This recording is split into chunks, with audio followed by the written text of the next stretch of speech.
প্রত্যেক ফরজ নামাজের পরে এই পাঁচটি আমল কখনো মিস করবেন না। নবীজি সাল্লাল্লাহু আলাইহি ওয়াসাল্লাম এই পাঁচটি আমল আরো বেশি আমল করতেন। আমি আপনাদের কাছে সহজ করণার্থে পাঁচটি আমলের কথা বলছি। এগুলো অবশ্যই আমরা নামাজের সালাম ফেরানোর পরেই আমরা আমলগুলো করব। প্রত্যেক ফরজ নামাজের পরে নামাজ অবশ্যই পড়ব, মাস্ট বি। নামাজ পড়ার পরে আমরা এই পাঁচটি আমলকেও ছাড়বো না। এক নাম্বার, সালাম ফেরানোর পরেই আপনি একবার উচ্চ স্বরে বলবেন আল্লাহু আকবার।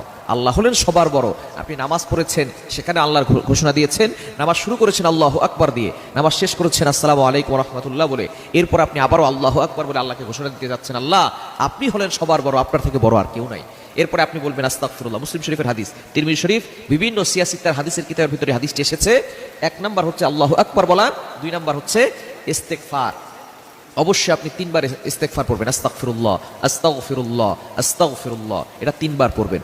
আল্লাহর কাছে ক্ষমা প্রার্থনা করে নিব। তাহলে নামাজের ভিতরে যে ভুল ত্রুটিগুলো হয়েছে ছোটখাটো, পাক রব্বুল আলামিন ক্ষমা করে দিবেন।